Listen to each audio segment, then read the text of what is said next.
एक समय की बात है, नए सिरिनिया तीर्थ में सैनिक आदि 88,000 ऋषियों सूत जी से पूछे, हे प्रभु, इस कलयुग में वेद विधा रहित मनुष्यों को प्रभु भक्ति किस प्रकार मिल सकती है और उनका उद्धार कैसे होगा।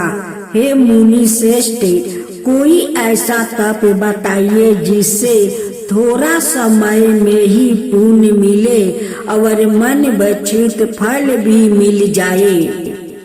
इस प्रकार की गाथा सुनने की हम इच्छा रखते हैं। सवेरे शास्त्रों के गाथा सूत जी बोले, हे विष्णु, मैं पूज्या आप सभी ने प्राणियों के हित की बात पूछी है, इसलिए मैं एक ऐसा श्रेष्ठ व्रत को आप लोगों को बताऊंगा जिससे नारद जी ने लक्ष्मी नारायण जी से पूछा था।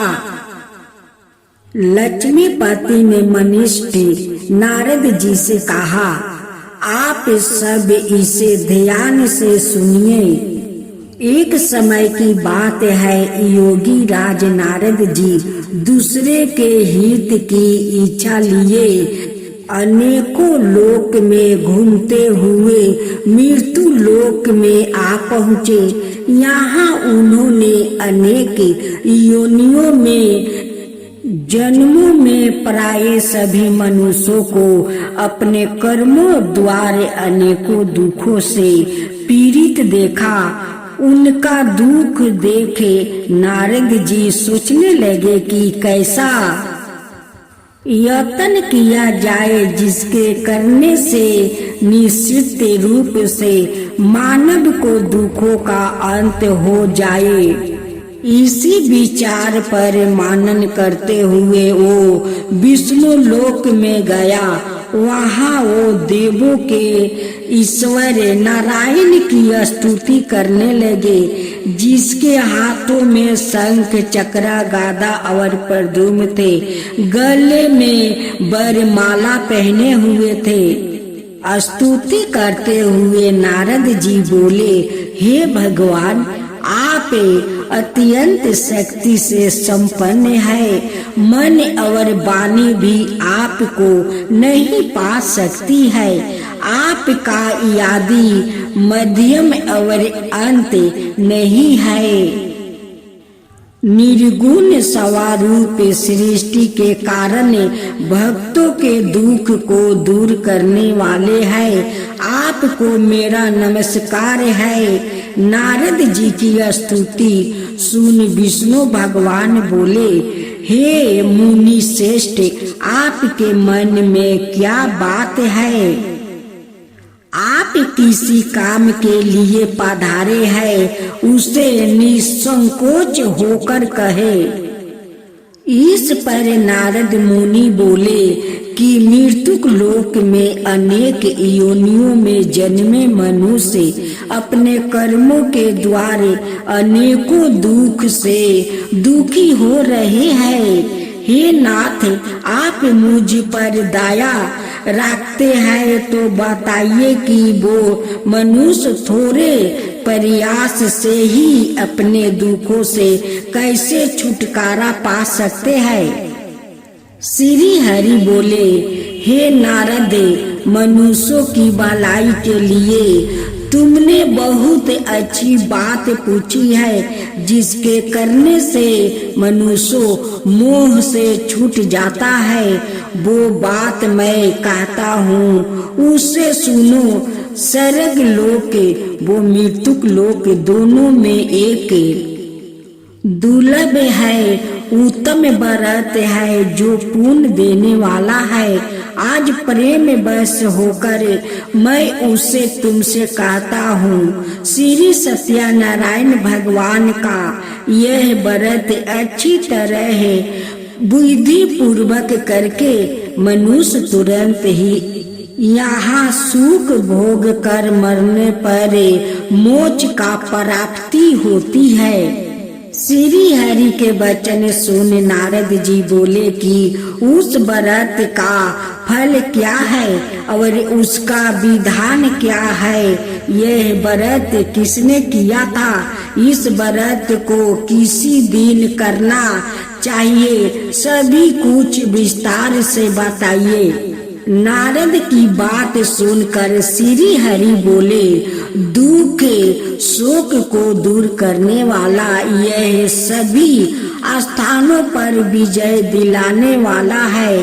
मानव को भक्ति श्रद्धा के साथ शाम को श्री सत्यनारायण की पूजा धर्म पारायण होकर ब्राह्मणों बंधुओं को साथ करनी चाहिए।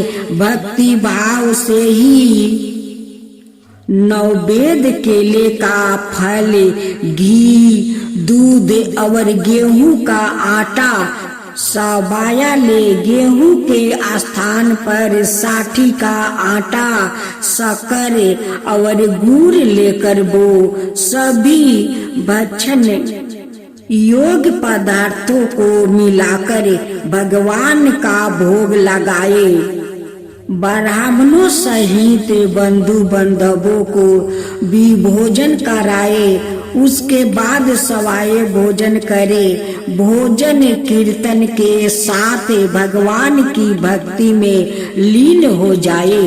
इस तरह से सत्यनारायण भगवान का यह व्रत करने पर मनुष्य की सारी इच्छाएं निश्चित रूप से पूरी होती है। इस काली काले अर्थात काली युग में मृत्यु लोक में मोक्ष का ही एक सरल उपाय बताया गया है।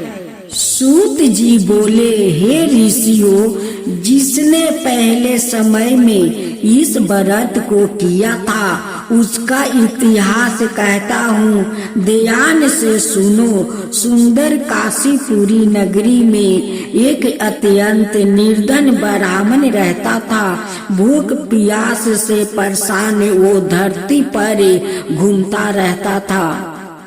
ब्राह्मणों से प्रेम करने वाले भगवान ने एक दिन ब्राह्मण का भेष धारण कर उसके पास जाकर पूछा, हे बीरबल, नित दुखी होकर तुम पृथ्वी पर क्यों घूमते हो? दीन ब्राह्मण बोला, मैं निर्धन ब्राह्मण हूँ, भिक्षा के लिए धरती पर घूमता हूँ। हे भगवान, यदि आप इसका कोई उपाय जानते हो तो बताइए। वृद्ध ब्राह्मण कहता है कि सत्यनारायण भगवान मनोवांछित फल देने वाले हैं, इसलिए तुम उनका पूजन करो। इसे करने से मनुष्य सभी दुखों से मुक्ति हो जाता है। वृद्ध ब्राह्मण बन कर आए सत्यनारायण भगवान उस निर्धन ब्राह्मण को व्रत का सारा विधान बताकर अंतर ध्यान हो गए।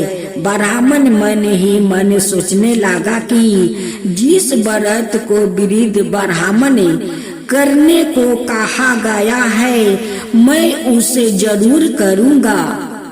यह निश्चय करने के बाद उसने रात में नींद नहीं आई। वो सवेरे उठकर सत्यनारायण भगवान के व्रत का निश्चय कर भिक्षा के लिए चला गया। उस दिन निर्धन ब्राह्मण को भिक्षा में बहुत धन मिला, जिससे उसने बंधुओं बांधवों के साथ मिलकर श्री सत्यनारायण भगवान का व्रत संपन्न किया। भगवान सत्यनारायण का व्रत संपन्न करने के बाद वो निर्धन ब्राह्मण सभी दुखों से छूट गया और अनेक प्रकार की संपत्ति से वो धनवान हो गया। उसी समय से यह ब्राह्मण हर माह इस व्रत को करने लगा। इस तरह से सत्यनारायण भगवान के व्रत को जो मनुष्य करेगा वो सभी प्रकार के पापों से छूटकर मोक्ष को प्राप्ति होगा। जो मनुष्य इस व्रत को करेगा वो भी सभी दुखों से मुक्ति हो जाएगा।